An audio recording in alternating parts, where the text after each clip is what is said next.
मेरे प्रिय आत्मन, युवकों के लिए कुछ भी बोलने के पहले ये ठीक से समझ लेना जरूरी है कि युवक का अर्थ क्या है। युवक का कोई भी संबंध शरीर की अवस्था से नहीं। उम्र से युवा होने का कोई भी संबंध नहीं। बूढ़े भी युवा हो सकते हैं और युवा भी बूढ़े हो सकते हैं। ऐसा कभी कभी होता है कि बूढ़े युवा हों, ऐसा अक्सर होता है कि युवा बूढ़े होते हैं। और इस देश में तो युवक पैदा भी होते हैं, ये भी संदिग्ध बात है। युवा होने का अर्थ है चित्त की एक दशा, चित्त की एक जीवंत दशा, एक लिविंग स्टेट ऑफ माइंड। बूढ़े होने का अर्थ है चित्त की मरी हुई दशा। इस देश में युवक पैदा ही शायद नहीं होते हैं। जब ऐसा मैं कहता हूं तो मेरा अर्थ यही है कि हमारा चित्त जीवंत नहीं है। वो जो जीवन का उत्साह, वो जो जीवन का आनंद और जीवन का संगीत हमारी हृदय की वीणा पर होना चाहिए, वो नहीं। आंखों में, प्राणों में, रोए रोए में वो जो जीवन को जीने की उद्दाम लालसा होनी चाहिए, वो हमें नहीं। जीवन को जिए इसके पहले ही हम जीवन से उदास हो जाते हैं। जीवन को जाने इसके पहले ही हम जीवन को जानने की जिज्ञासा की हत्या कर देते हैं। मैंने सुना है स्वर्ग के एक रेस्तरां में एक दिन सुबह एक छोटी सी घटना घट गई। उस रेस्तरां में 3 अद्भुत लोग एक टेबल के आसपास बैठे हुए थे। गौतम बुद्ध, कन्फ्यूशियस और लाओ त्से। वे तीनों स्वर्ग के रेस्तरां में बैठ के गपशप करते थे। फिर एक अप्सरा जीवन का रस लेकर आई और उस अप्सरा ने कहा, जीवन का रस पिएंगे? बुद्ध ने सुनते ही आंख बंद कर ली और कहा, जीवन व्यर्थ है, असार है, कोई सार नहीं। कन्फ्यूशियस ने आधी आंखें बंद रखी और आधी खुली। वो गोल्डन मीन को मानता था हमेशा, मध्य मार्ग। उसने धीरी खुली आंखों से, थोड़ी सी खुली आंखों से देखा और कहा, एक घूंट लेकर चखूंगा, अगर आगे भी पीने योग्य लगा तो विचार करूंगा। उसने थोड़ा सा जीवन रस लेकर चखा और कहा, न पीने योग्य है, न छोड़ देने योग्य है, कोई सार भी नहीं, कोई असार भी नहीं। उसने मध्य की बात कही। लाओ त्से ने पूरी की पूरी सुराही हाथ में ले ली जीवन रस की और कुछ कहे बिना पूरा पी गया और तब नाचने लगा और कहने लगा, आश्चर्य कि गौतम बुद्ध, तुमने बिना पिए ही इंकार कर दिया। और आश्चर्य की कन्फ्यूशियस, तुमने थोड़ा सा चखा। लेकिन कुछ चीजें ऐसी हैं जो पूरी ही जानी जाए तो ही जानी जा सकती हैं। थोड़े चखने से उनका कोई भी पता नहीं चलता। अगर किसी कविता का एक छोटा सा टुकड़ा किसी को दे दिया जाए, 2 पंक्तियों का, उससे पूरी कविता के संबंध में कुछ भी पता नहीं चलता। एक उपन्यास का एक पन्ना फाड़कर किसी को दे दिया जाए, उससे पूरे उपन्यास के संबंध में कोई भी पता नहीं चलता है। एक संगीत वीणा पर कोई बजाता हो, उसका एक स्वर किसी को मिल जाए तो उससे उस वीणाकार ने क्या बजाया था इसका कुछ भी पता नहीं चलता है। एक बड़े चित्र का छोटा सा टुकड़ा काट के किसी को दे दिया जाए तो उस बड़े चित्र में क्या है, उस छोटे से टुकड़े से कुछ भी पता नहीं चलता है। कुछ चीजें हैं जिनके स्वाद से कुछ पता नहीं चलता, जिन्हें तो उनकी समग्रता में, उनकी होलनेस में, उनकी टोटलिटी में, उनकी समग्रता में ही जीना पड़ता है, तभी पता चलता है। लाओत्से से कहने लगा, नाच उठा हूं मैं, अद्भुत था जीवन का रस। और अगर जीवन का रस भी अद्भुत नहीं है तो फिर और अद्भुत क्या होगा? जिनके लिए जीवन का रस भी व्यर्थ है, उनके लिए फिर सार्थकता कहां मिलेगी? फिर वे खोजें और खोजें, वे जितना खोजेंगे उतना ही खोते चले जाएंगे, क्योंकि जीवन ही है एक सारभूत, जीवन ही है एक रस, जीवन ही है एक सत्य। उसमें ही छिपा है सारा सौंदर्य, सारा आनंद, सारा संगीत। लेकिन भारत में युवक उस जीवन की उद्दाम वेग से आपूरित नहीं मालूम होते, और न ऐसा लगता है कि उनके जीवन में, उनके प्राणों में उन शिखरों को छूने की कोई आकांक्षा है जो जीवन के शिखर हैं। न ऐसा लगता है कि उन अज्ञात सागरों की खोजने के लिए प्राणों में कोई उद्दाम पीड़ा है। उन सागरों को जो जीवन के सागर हैं, न जीवन के अंधेरे को, न जीवन के प्रकाश को, न जीवन की गहराई को, न जीवन की ऊंचाई को, न जीवन की हार को, न जीवन की जीत को, कुछ भी जानने की जो उद्दाम वेग, जो गति, जो ऊर्जा होनी चाहिए, वो युवक के पास नहीं। इसलिए युवक भारत में है, ऐसा कहना केवल औपचारिकता है, फॉर्मेलिटी है। भारत में युवक नहीं। भारत हजारों साल से बूढ़ा देश, उसमें बूढ़े ही पैदा होते हैं, बूढ़े ही जीते हैं और बूढ़े ही मरते हैं। न बच्चे पैदा होते हैं, न जवान पैदा होते हैं। हम इतने बूढ़े हो गए हैं कि अब हमारी जड़ें जीवन के रस को नहीं खींचती, और न हमारी शाखाएं जीवन के आकाश में फैलती, और न हमारी शाखाओं में जीवन के पक्षी बसेरा करते हैं, और न हमारी शाखाओं पर जीवन का सूरज उगता है, और न जीवन का चांद चांदनी बरसाता है। सिर्फ धूल जमती जाती है, जड़ें सूखती जाती हैं, पत्ते कुंढाते जाते हैं, फूल पैदा नहीं होते, फल आते नहीं, बस है, वृक्ष है, न उसमें पत्ते हैं न फूल है, सूखी शाखाएं खड़ी रह गई। ऐसा अभागा हो गया है देश। जब युवकों के संबंध में कुछ बोलना हो तो पहली तो बात यही जान लेनी जरूरी है, युवक कोई शारीरिक अवस्था है, तब तो हमारे पास भी युवक है।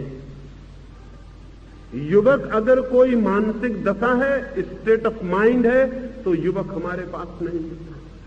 अगर युवक हमारे पास होते तो देश में इतनी गंदगी, इतनी सड़ांध, इतना सड़ा हुआ समाज जीवित रह सकता था? कभी की उन्होंने आग लगा दी होती। अगर युवक हमारे पास होते, 1000 साल तक हम गुलाम रहते, कभी को गुलामी को उन्होंने उखाड़ फेंका होता। अगर युवक हमारे पास होते तो हम हजारों हजार साल तक दरिद्रता और दीनता और दुख में बिताते। हमने कभी की दरिद्रता मिटा दी होती, या खुद मिट गए होते।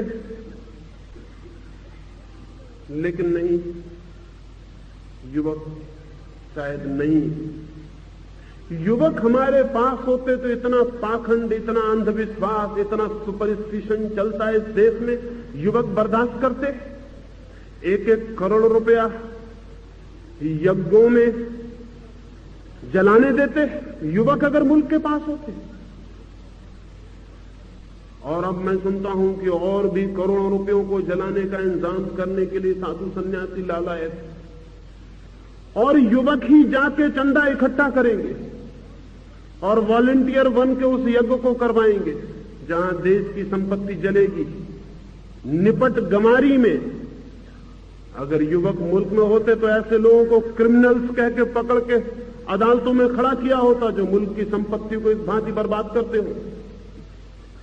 1 करोड़ रुपए की संपत्ति जलाने में जो आदमी जितना अपराधी हो जाता है, उससे भी ज्यादा अपराधी 1 करोड़ रुपया यज्ञ में जलाने से होता है।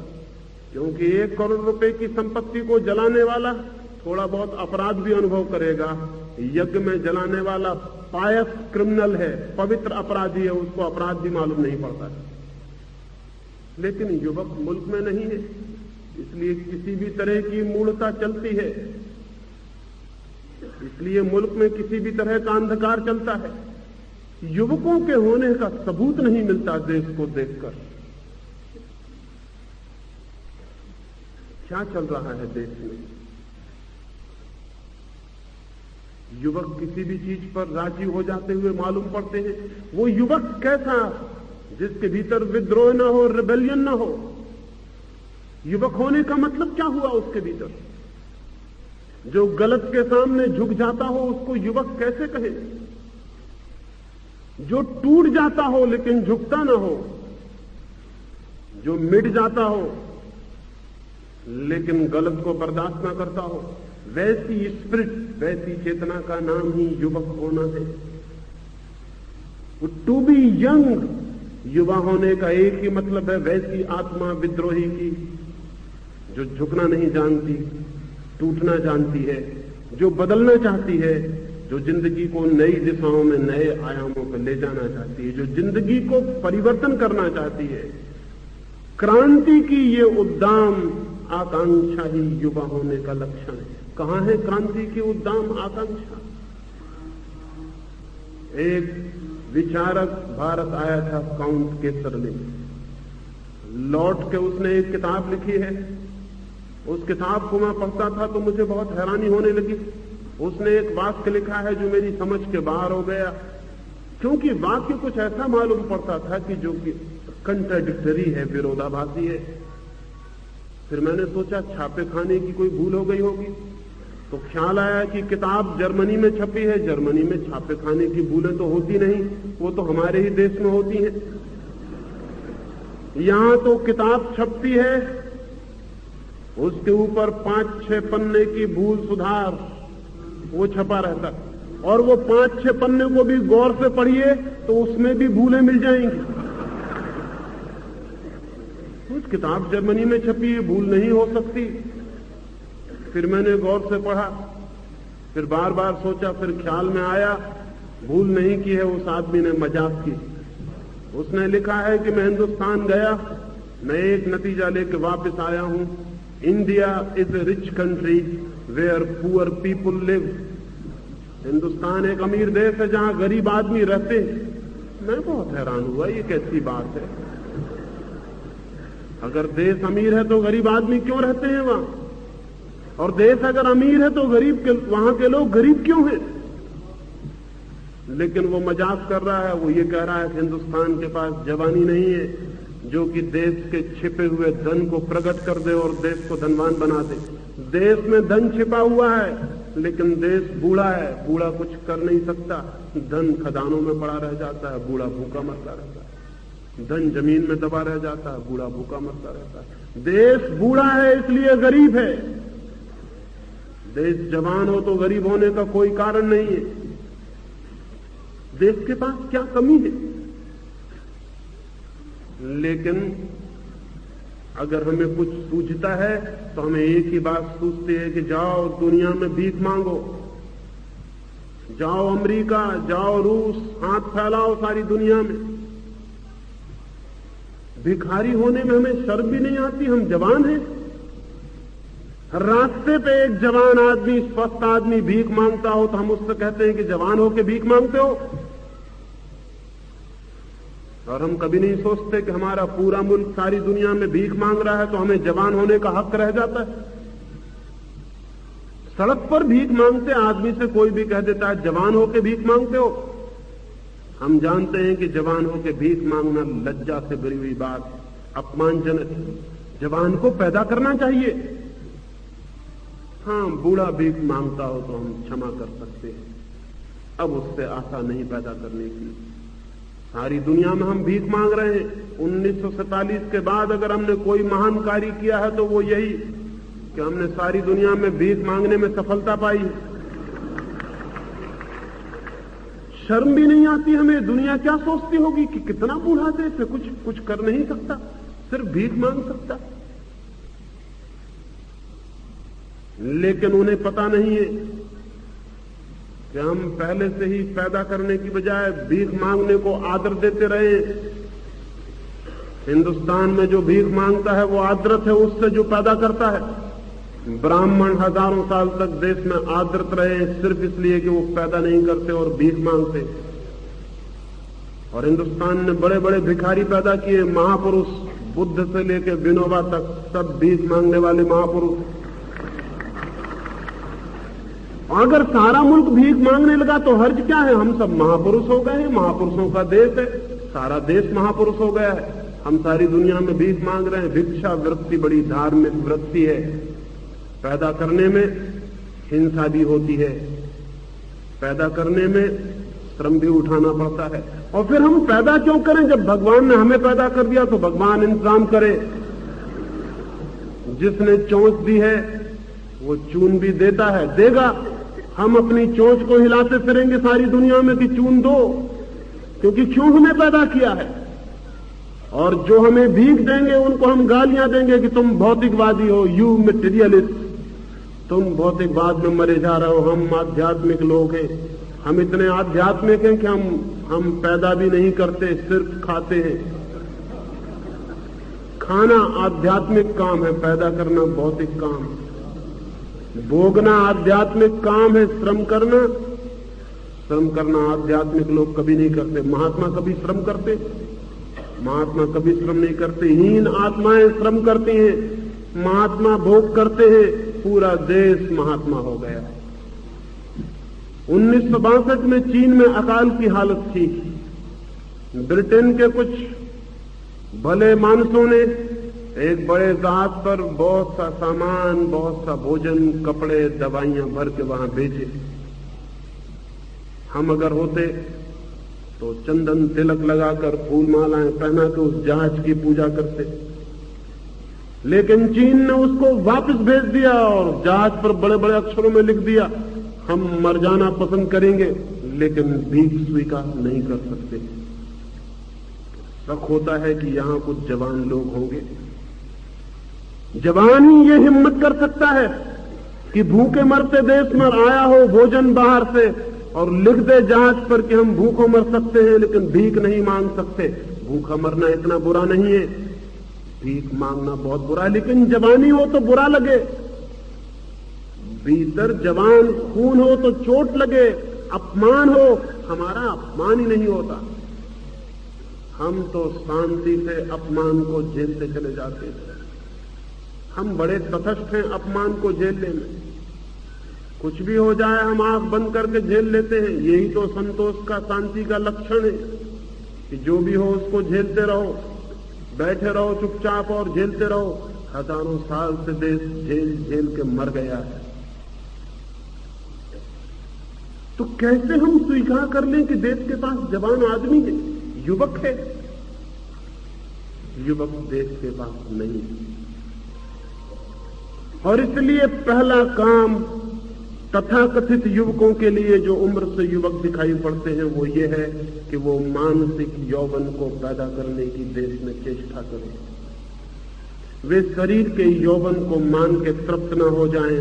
आत्मिक यौवन, वो स्पिरिचुअल यंगनेस पैदा करने का एक आंदोलन सारे देश में चलना चाहिए। हम इससे राजी नहीं होंगे कि एक आदमी सकल सूरत से जवान दिखाई पड़ता है तो हम उसे जवान मान लें। हम इसकी फिक्र करेंगे कि हिंदुस्तान के पास जवान आत्मा हो। स्वामी राम भारत के बाहर यात्रा को पहली दफा गए। जिस जहाज पर वो यात्रा कर रहे थे उस पर एक बूढ़ा जर्मन था जिसकी उम्र कोई 90 वर्ष होगी। उसके सारे बाल सफेद हो चुके थे। उसकी आंखों में 90 साल की स्मृतियों ने गहराइयां भर दी थी। उसके चेहरे पर झुर्रियां थीं लंबे अनुभवों की। लेकिन वो जहाज के डेक पर बैठकर चीनी भाषा सीख रहा था। चीनी भाषा सीखनी साधारण मामला नहीं है, क्योंकि चीनी भाषा के पास कोई वर्णमाला नहीं, कोई आभाषा नहीं होता चीनी भाषा के पास। वो पिक्चोरियल लैंग्वेज, उसके पास तो चित्र है। साधारण आदमी को साधारण ज्ञान के लिए भी कम से कम 5000 चित्रों का ज्ञान चाहिए, और विशेष ज्ञान के लिए तो 1 लाख चित्रों का ज्ञान हो, तब कोई आदमी चीनी भाषा का पंडित हो सकता है। 10 वर्ष 15 वर्ष का श्रम मांगती है वो भाषा। 90 साल का बूढ़ा सुबह से बैठकर सांझ तक चीनी भाषा सीख रहा है। राम तीर्थ बेचैन हो गए, ये आदमी पागल। 90 साल की उम्र में चीनी भाषा सीखने बैठे हो, कब सीख पाओगे? आशा नहीं है। कि मरने के पहले सीख जाओ। और अगर कोई दूर की कल्पना भी करे कि यह आदमी जी जाएगा 10-15 साल, 100 साल पार कर जाएगा, जो कि भारतीय कभी कल्पना नहीं कर सकता कि 100 कैसे पार कर जाओगे। 35 साल पार करना तो मुश्किल हो जाता है, 100 कैसे पार करोगे। लेकिन समझ लें भूल चूक से भगवान की ये 100 साल के पार निकल जाए तो भी फायदा क्या है। जिस भाषा को सीखने में 15 वर्ष खर्च हो, उसका उपयोग भी तो 10-25 वर्ष करने का मौका मिलना चाहिए। सीख के भी फायदा क्या होगा। 2-3 दिन देख के रामतीर्थ की बेचैनी बढ़ गई। वो बूढ़ा तो आंख उठा के भी नहीं देखता था कि कहां क्या हो रहा है, वो तो अपना सीखने में लगा था। तीसरे दिन उन्होंने जाकर उसे हिलाया और कहा कि महाशय क्षमा करिए, मैं ये पूछना चाहता हूं आप ये क्या कर रहे हैं। इस उम्र में चीनी भाषा सीखने बैठे, कब सीख पाइएगा, और सीख भी लिया तो इसका उपयोग कब करिएगा। आपकी उम्र क्या है। उस बूढ़े ने कहा उम्र, मैं काम में इतना व्यस्त रहा कि उम्र का हिसाब रखने का मुझे मौका नहीं मिला। उम्र अपना हिसाब रखती होगी, हमें फुर्सत कहां है कि हम उम्र का हिसाब रखें। और फायदा क्या है उम्र का हिसाब रखने से। मौत जब आनी है, जब आनी है, तुम चाहे कितने हिसाब रखो कि कितने हो गए, उससे कोई फर्क पड़ने वाला नहीं। मुझे फुर्सत नहीं मिली उम्र का हिसाब रखने की, लेकिन जरूर 90 तो पार कर गया हूं। रामतीर्थ ने कहा फिर ये सीख के क्या फायदा, बूढ़े हो गए हो, अब कब सीख पाओगे।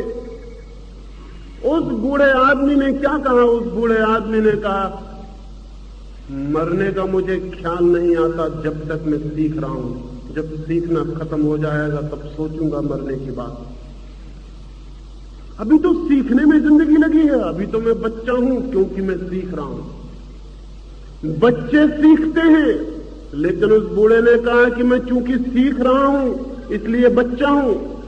ये आध्यात्मिक जगत में परिवर्तन हो गया। उसने कहा कि चूंकि अभी मैं सीख रहा हूं और अभी सीख नहीं पाया, अभी तो जिंदगी की पाठशाला में प्रवेश किया है, अभी तो बच्चा हूं, अभी मरने का कैसे सोचूं। जब सब सीख लूंगा तो सोचूंगा मरने की बात। फिर उस बूढ़े ने कहा मौत तो हर रोज सामने खड़ी है। जिस दिन पैदा हुआ था उस दिन भी इतना ही सामने खड़ी थी जितनी अभी खड़ी। अगर मौत से डर जाता तो उसी दिन सीखना बंद कर देता। सीखने का क्या फायदा था, मौत आ सकती थी कल।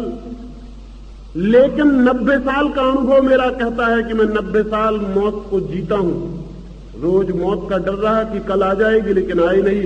90 साल तक मौत नहीं आई तो मुझे विश्वास पड़ता है कि 90 साल के अनुभव को मानूं। कल भी कैसे आ पाएगी। 90 साल का अनुभव कहता है कि अब तक नहीं आई तो कल भी कैसे आ पाएगी।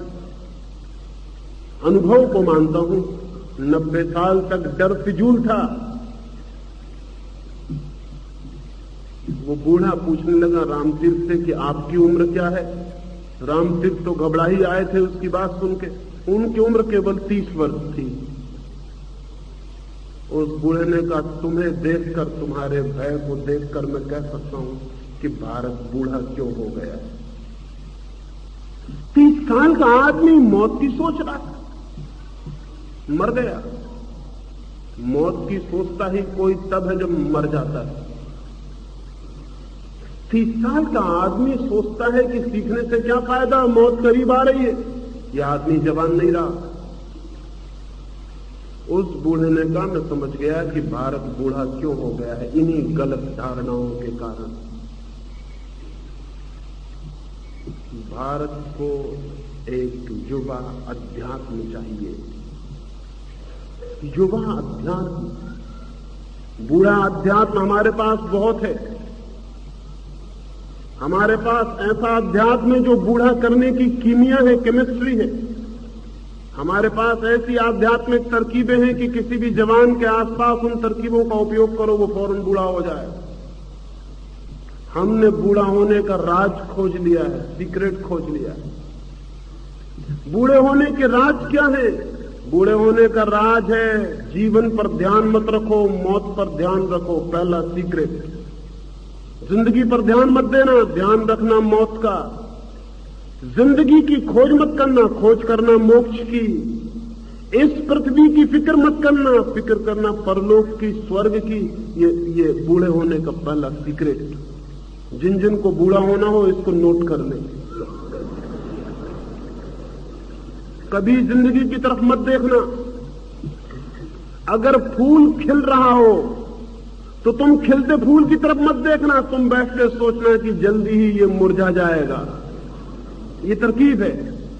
अगर एक गुलाब के पौधे के पास खड़े हो तो फूलों की गिनती मत करना, कांटों की गिनती कर लेना कि सब आसार है, कांटे ही कांटे पैदा होते। एक फूल खिलता है मुश्किल से 1000 कांटों में, 1000 कांटों की गिनती कर लेना। उससे जिंदगी आसार सिद्ध करने में बड़ी आसानी मिलेगी।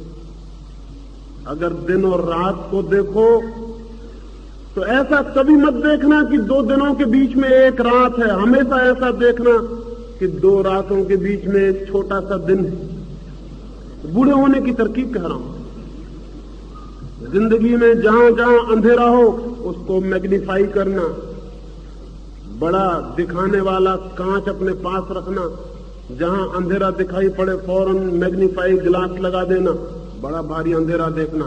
और जहां रोशनी दिखाई पड़े तो वहां छोटा कर देने वाला गिलास अपने पास रखना, जो जल्दी से रोशनी को छोटा कर दे।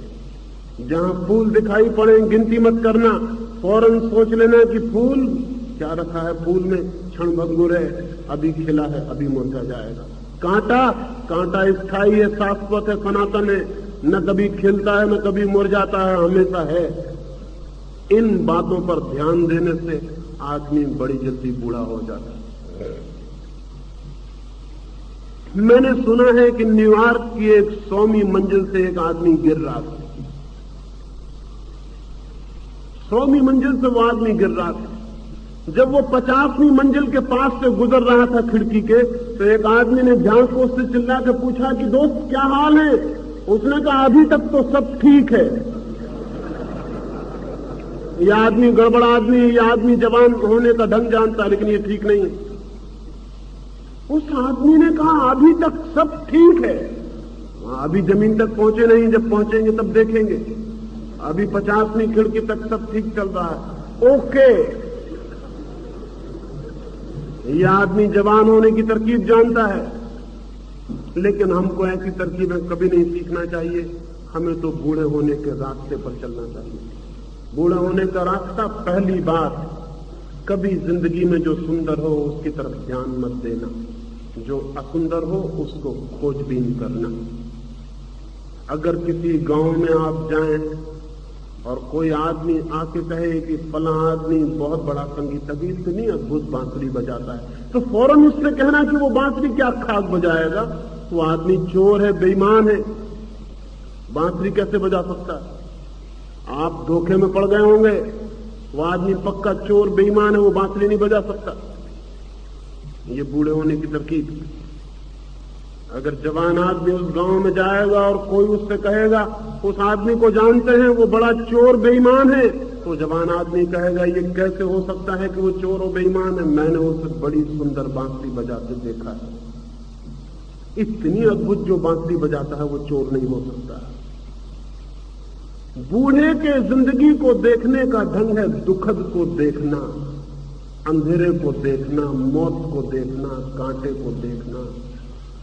हिंदुस्तान हजारों साल से दुखद को देख रहा है। जन्म भी दुख है, जीवन भी दुख है, मरण भी दुख है। प्रियजन का बिछुड़ना दुख है, अप्रियजन का मिलना दुख है।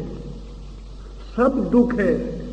मां के पेट में दुख झेलो, फिर जन्म का दुख झेलो, फिर बड़े होने का दुख झेलो, फिर जिंदगी के गृहस्थी के चक्कर झेलो, फिर बुढ़ापे की बीमारियां झेलो, फिर मौत झेलो, फिर जलने की आग में अंतिम पीड़ा झेलो। ऐसा जीवन एक दुख की लंबी कथा है। बूढ़ा होना है तो इसका स्मरण करना चाहिए। बूढ़ा होना है तो बगीचों में कभी नहीं जाना चाहिए, हमेशा मरघट पर बैठ के ध्यान करना चाहिए। जहां आदमी जलाए जाते हो, सुंदर से बचना चाहिए, असुंदर को देखना चाहिए, विकृत को देखना चाहिए, स्वस्थ को छोड़ना चाहिए। सुख मिले तो कहना चाहिए क्षणभंगुर है, अभी है, अभी खत्म हो जाएगा। दुख मिले तो छाती से लगा के बैठ जाना चाहिए और सदा आंखें रखनी चाहिए जीवन के उस पार। कभी इस जीवन को नहीं, इस जीवन को समझना चाहिए एक वेटिंग रूम। जैसे बड़ौदा की स्टेशन पे वेटिंग रूम है, उस पर बैठे हैं आप, थोड़ी देर वहीं छुलके फेंक रहे हैं, वहीं पान थूक रहे हैं, क्योंकि हमको क्या करना है, अभी थोड़ी देर में हमारी ट्रेन आएगी और हम चले जाएंगे। तुमसे पहले जो बैठा था वो भी वेटिंग रूम के साथ यही सदव्यवहार कर रहा था, तुम भी वही सदव्यवहार करो, तुम्हारे बाद वाला भी वही करेगा। वेटिंग रूम गंदगी का एक घर बन जाएगा, क्योंकि किसी को क्या मतलब है, हमको तो थोड़ी देर रोकना है तो आंख बंद करके राम राम जप के गुजार देंगे, अभी ट्रेन आती चले जाएंगे। जिंदगी के साथ जिन लोगों की आंखें मौत के पार लगी हैं, उनका व्यवहार वेटिंग रूम का व्यवहार है। वे कहते हैं क्षण भर की जिंदगी, अभी जाना है, क्या करना है।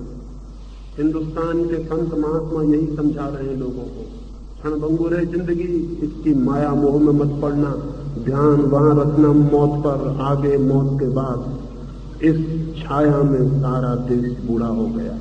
अगर जवान होना है तो जिंदगी को देखना, मौत को लात मार देना, मौत से क्या प्रयोजन है।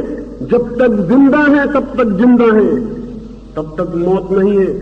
सुकरात मर रहा था, ठीक मरते वक्त जब उसके लिए बाहर जहर घोला जा रहा है, वो जहर घोलने वाला जो वो धीरे धीरे घोल रहा है, वो ये सोचता है कि जितनी देर सुकरात और जिंदा रह ले तो अच्छा, जितनी देर लग जाए, वक्त हो गया है, जहर आना चाहिए। सुकरात उठ उठ के बाहर जाता और उससे पूछता है, मित्र कितनी देर और है। उस आदमी ने कहा, तुम पागल हो गए हो सुकरात, मैं देर लगा रहा हूं इसलिए कि थोड़ी देर तुम और जिंदा ले लो, थोड़ी देर सांस तुम्हारे भीतर और जाए, थोड़ी देर सूरज की रोशनी और देख लो, थोड़ी देर खिलते फूलों को, आकाश को, मित्रों की आंखों में झांक लो, बस थोड़ी देर और। नदी भी समुद्र में गिरने के पहले पीछे लौट के देख लेती है, तुम थोड़ी देर लौट के देख लो, मैं थोड़ी देर लगाता हूं, तुम जल्दी क्यों कर रहे हो, तुम इतने दीवाने क्यों हुए जा रहे हो। सुकरात ने कहा कि मैं जल्दी क्यों कर रहा हूं, मेरे प्राण तड़पे जा रहे हैं मौत को जानने को, नई चीज को जानने की मेरी हमेशा से इच्छा रही है। मौत बड़ी नई चीज है, सोचता हूं देखूं क्या है। ये आदमी जवान है, ये आदमी बूढ़ा है, ये मौत को भी देखने के लिए इसकी आतुरता, नए को। मित्र कहने लगे कि थोड़ी देर और जी लो। सुकरात ने कहा, जब तक मैं जिंदा हूं जिंदा हूं,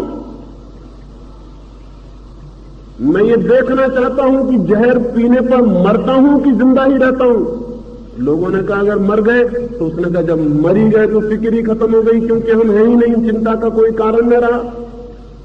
और जब तक जिंदा है तब तक जिंदा है, जब मर गए तो मर ही गए, चिंता की कोई बात ही नहीं, खत्म हो गई बात। लेकिन जब तक मैं जिंदा हूं, तब तक मैं मरा हुआ नहीं हूं, और तब मैं पहले से क्यों मर जाऊं। मित्र सब मरे हुए बैठे हैं पास, रो रहे, जहर की घबराहट पकड़ रही है, वो सुकरात प्रसन्न है। वो कहता है जब तक मैं जिंदा हूं तब तक मैं जिंदा हूं, तब तक जिंदगी को जानूं।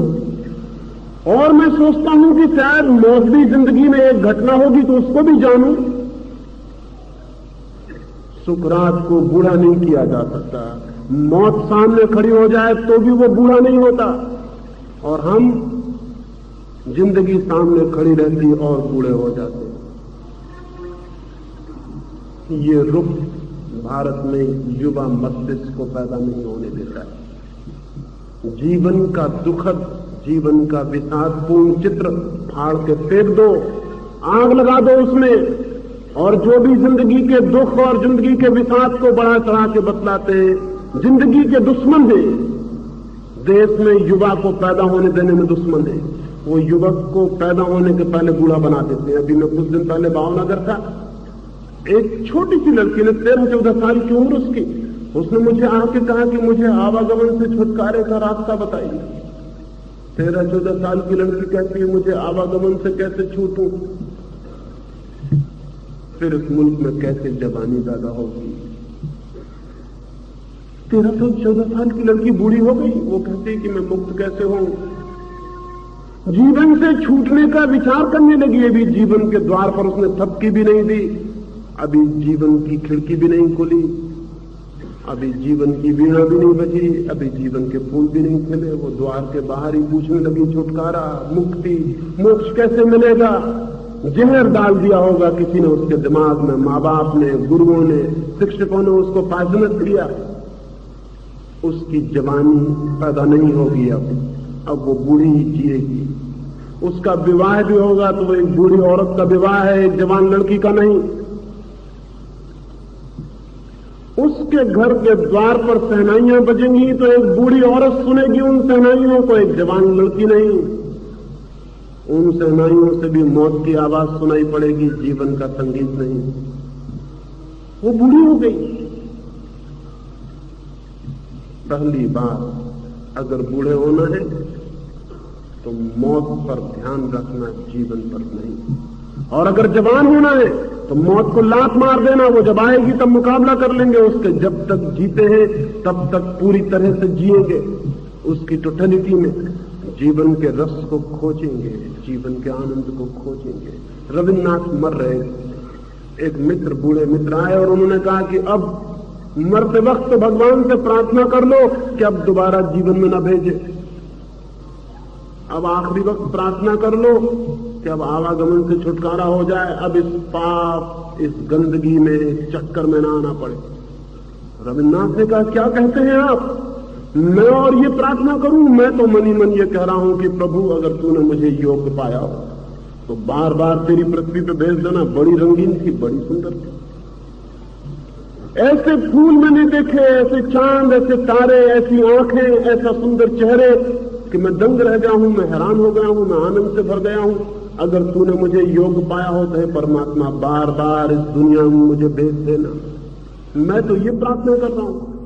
मैं तो डरा हुआ हूं कि कहीं मैं अपात्र न सिद्ध हो जाऊं कि मुझे दोबारा न भेजा जाए। रविन्द्रनाथ को बूढ़ा बनाना बहुत मुश्किल है, शरीर बूढ़ा हो जाएगा, लेकिन इस आदमी के भीतर जो आत्मा है वो जवान है, वो जीवन की मांग कर रही है। रविन्द्रनाथ ने मरने के कुछ ही घड़ी पहले कुछ कड़ियां लिखवाई, उनमें 2 कड़ियां हैं। देखा तो मैं नाचने लगा। क्या प्यारी बात कही है। किसी मित्र ने रविन्द्रनाथ को कहा कि तुम तो महाकवि हो, तुमने 6000 गीत लिखे जो संगीत में बांधे जा सकते हैं। शैली को लोग पश्चिम में कहते हैं महाकवि, उसके तो सिर्फ 2000 गीत संगीत में बन सकते हैं, तुम्हारे तो 6000 गीत। तुमसे बड़ा कोई कवि दुनिया में कभी नहीं हुआ। रविन्द्रनाथ की आंखों से आंसू बहने लगे और रविन्द्रनाथ ने कहा, क्या कहते हो? मैं तो भगवान से कह रहा हूं कि अभी मैंने गीत गाया कहां था, अभी तो साज बिठा पाया था और विदा का क्षण आ गया। अभी तो ठोक पीट के तंबूरा ठीक किया था, सिर्फ अभी मैंने गीत गाया कहां था। अभी तो तंबूरे की तैयारी की थी, अब ठोक पीट के तैयार हो गया था, साज बैठ गया था, अब मैं गाने की चेष्टा करता और ये तो विदा का क्षण आ गया और मेरे तंबूरे से ठोकने पीटने को लोगों ने समझ लिया कि ये महाकवि हो गया। भगवान से कह रहा हूं कि संगीत का साज तैयार हो गया और मुझे विदा कर रहे हो। अब तो मौका आया था कि मैं गीत गाऊं। मरता हुआ रविन्द्रनाथ कहता है कि अभी तो मौका आया था कि मैं गीत गाऊं। वो ये कह रहा अभी तो मौका आया था कि मैं जवान हुआ था। वो ये कह रहा अब तो मौका आया था कि वीणा तैयार हो गई थी और मुझे विदा कर रहे हो। बूढ़ा आदमी ये कह सकता है तो फिर वो आदमी बूढ़ा नहीं। अगर जवान होना है तो जिंदगी को उसको सामने से पकड़ लेना पड़ेगा। एक एक क्षण जिंदगी भागी चली जा रही है, उसे मुट्ठी में पकड़ लेना पड़ेगा, उसे जीने की पूरी चेष्टा करनी पड़ेगी। और जी केवल वे ही सकते हैं जो उसमें रस का दर्शन करते हैं। और वहां दोनों चीजें हैं, जिंदगी के रास्ते पर कांटे भी हैं और फूल भी। जिन्हें बूढ़ा होना हो वे कांटों की गिनती कर ले, जिन्हें जवान होना हो वो फूलों को गिन ले। और मैं कहता हूं कि करो करो कांटे भी फूल के पखरी के मुकाबले क्या है। एक गुलाब के फूल की छोटी सी पखरी इतना बड़ा मिरेकल है, इतना बड़ा चमत्कार है कि करोड़ों कांटे भी इकट्ठे कर लो, उससे क्या सिद्ध होता है? उससे कुछ भी सिद्ध नहीं होता।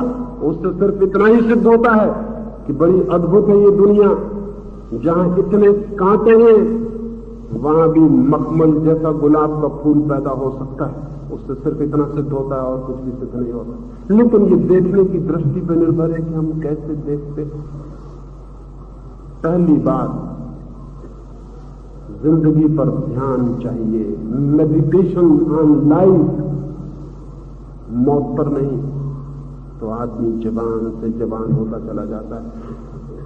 बुढ़ापे के अंतिम क्षण तक मौत के द्वार पर खड़ा होकर भी वैसा आदमी जवान होता है। दूसरी बात, जो आदमी जीवन में सुंदर को देखता है, जो आदमी जवान है, वो आदमी असुंदर को मिटाने के लिए लड़ता भी है। जवानी सिर्फ देखती नहीं, जवानी लड़ती भी है। जवानी स्पेक्टेटर नहीं है, जवानी तमाशबीन नहीं है कि तमाशा देख रहे हैं खड़े होकर। जवानी का मतलब है जीना, तमाशगिरी नहीं। जवानी का मतलब है सृजन, जवानी का मतलब है सम्मिलित होना, पार्टिसिपेशन। दूसरा सूत्र है, खड़े होकर रास्ते के किनारे अगर देखते हो जवानी की यात्रा को, जीवन की यात्रा को, तो तुम तमाशबीन हो, तुम जवान नहीं हो। पैसिव ऑन लुकर, एक निष्क्रिय देखने वाले, निष्क्रिय देखने वाला आदमी जवान नहीं हो। जवान सम्मिलित होता है जीवन में।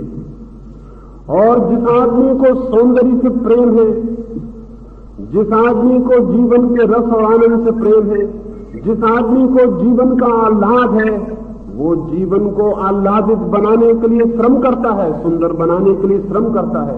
वो जीवन की कुरूपता से लड़ता है, वो जीवन को कुरूप करने वालों के खिलाफ विद्रोह करता है। कितनी अगलीनेस है, कितनी कुरूपता है समाज में और जिंदगी में।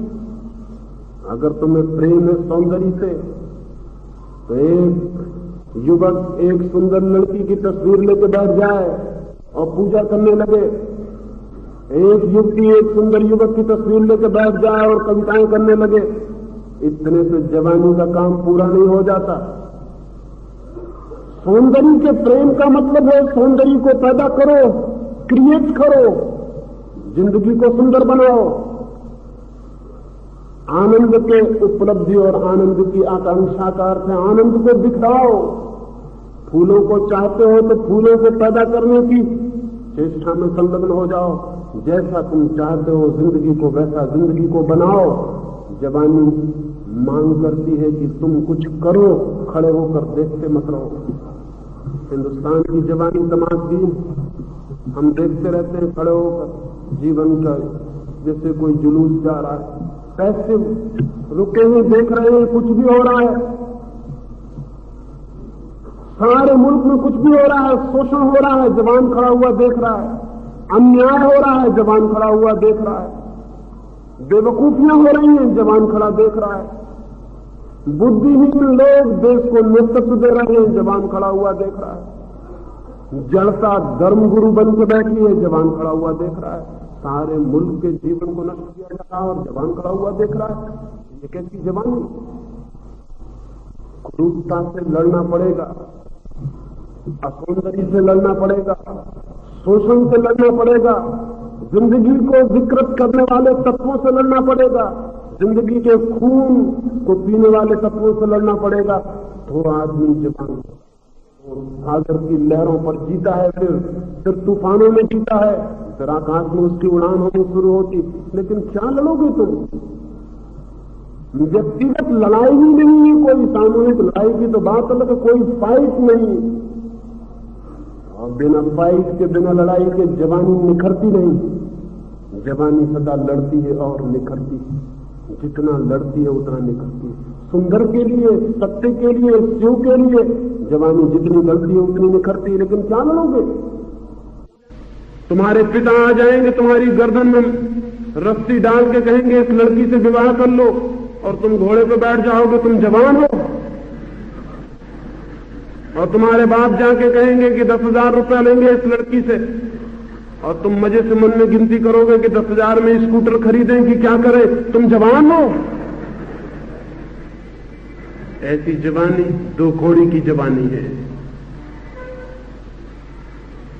जिस लड़की को तुमने कभी चाहा नहीं, जिस लड़की को तुमने कभी प्रेम नहीं किया, जिस लड़के को तुमने कभी नहीं चाहा और जिस लड़के को तुमने कभी छुआ नहीं, उस लड़के से विवाह करने के लिए, उस लड़की से विवाह करने के लिए तुम पैसे के लिए राजी हो रहे हो, समाज की व्यवस्था के लिए राजी हो रहे हो, तो तुम जवान नहीं हो।